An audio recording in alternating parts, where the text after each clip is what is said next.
In this video, I'll show you how I made 10 custom steampunk items, like a gauntlet that throws blocks and a writable drill powered by steam, how I made them able to be bought in a secret shop structure, and the custom steam golem boss that I faced at the end of my secret shop Let's Play series.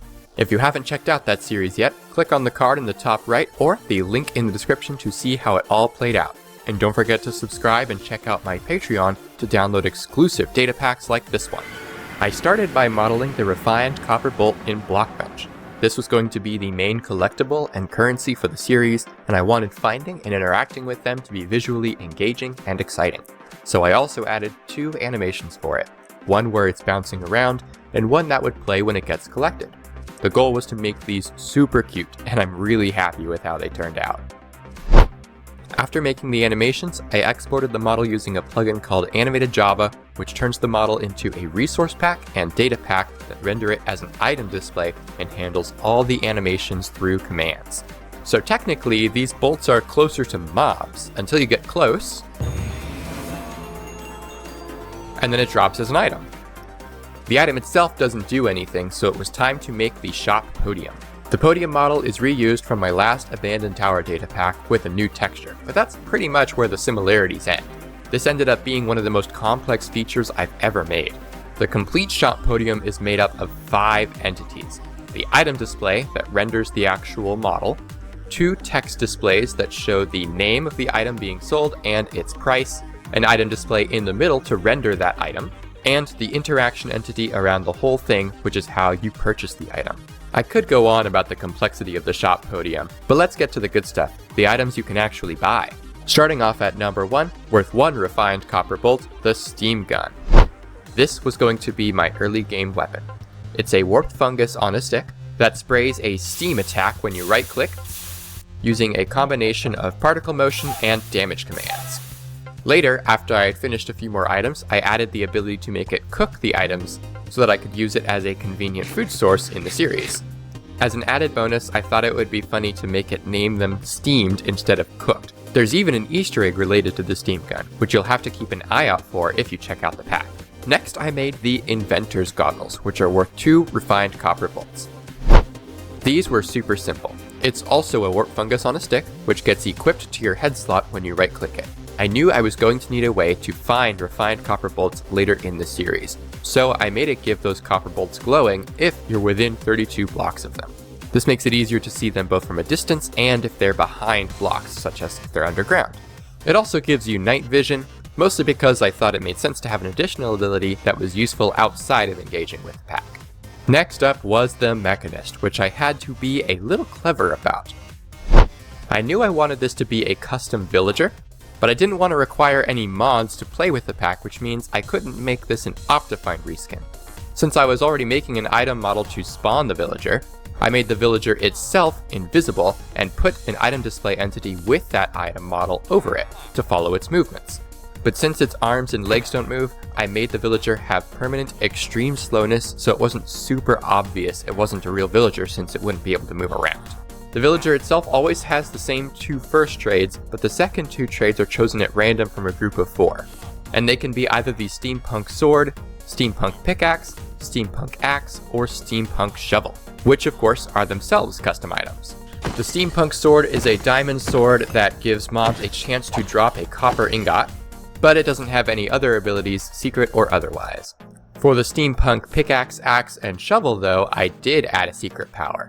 In addition to causing mine blocks to have a chance to drop raw copper, they also make those blocks have a chance to drop a refined copper bolt.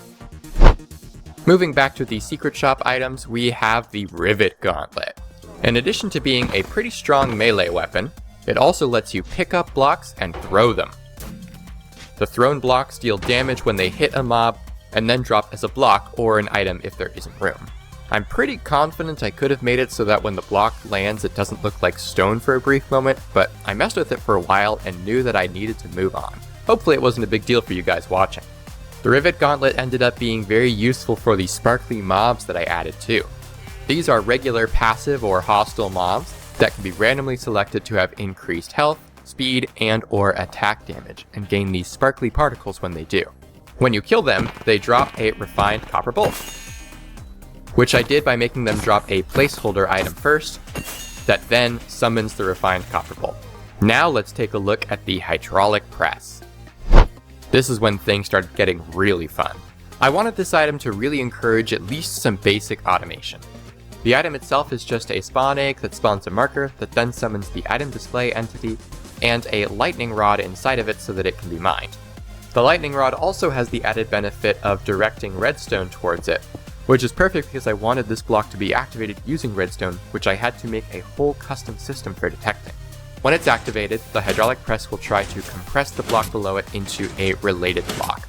In the survival series, I mostly used it to turn cobblestone into gravel and then gravel into raw copper, raw gold, and raw iron.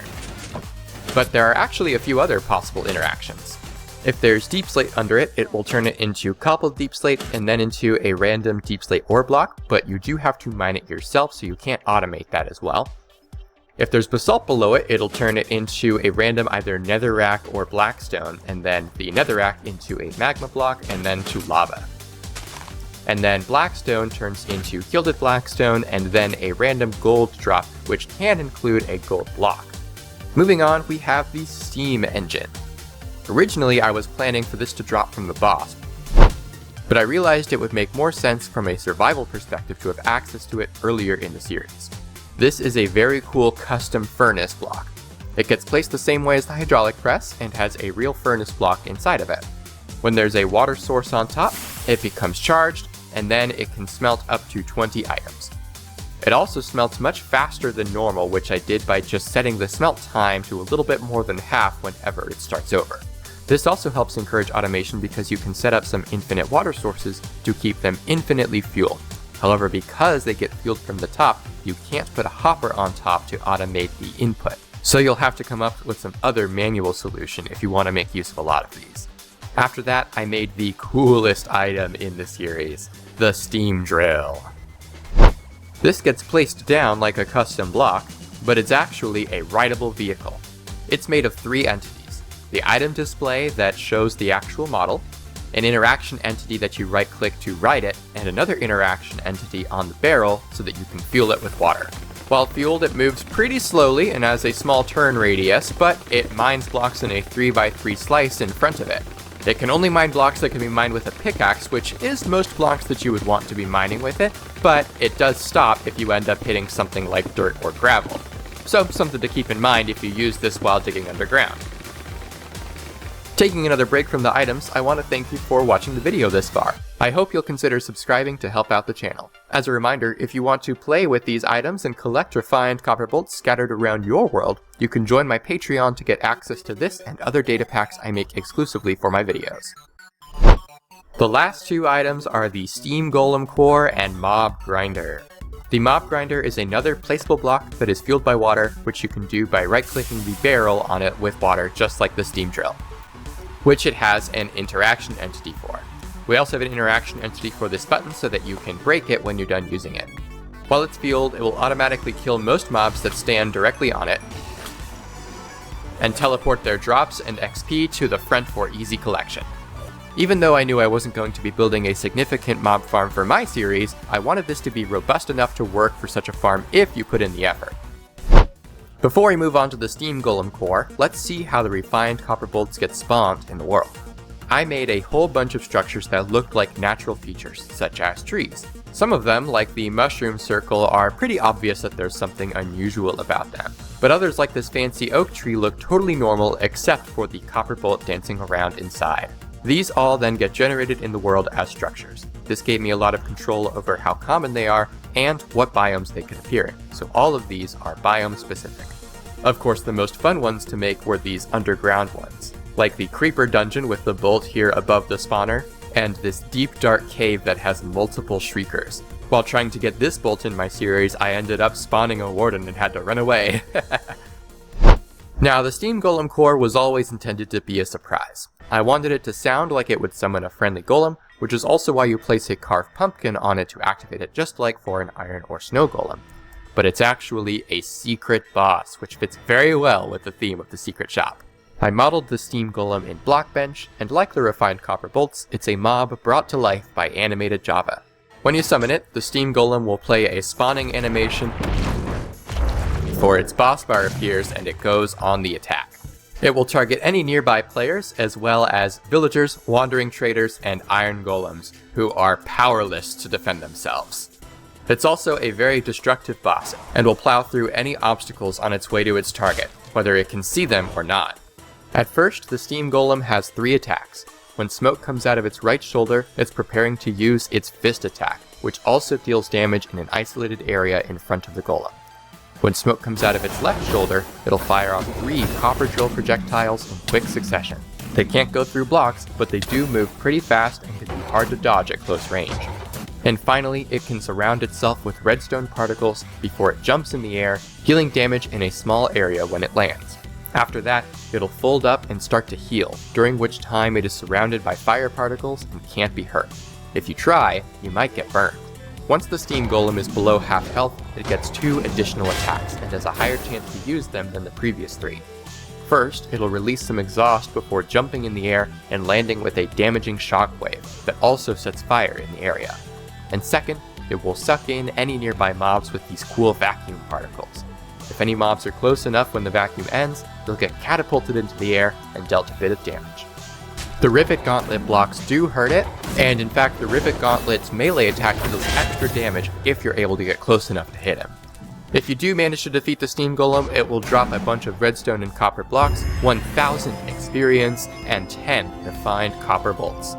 Even though the Steam Golem is the last item in the shop, I figured this would be a nice reward so people could buy duplicates of things like the Steam Engine or Mob Grinder to improve their farms.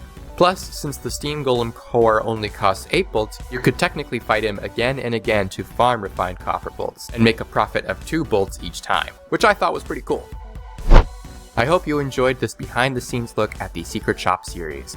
I have some great videos planned next, so remember to subscribe to get notified about when those come out. And one last reminder, you can download this data pack right now by joining my Patreon with the link in the description. Thanks for watching!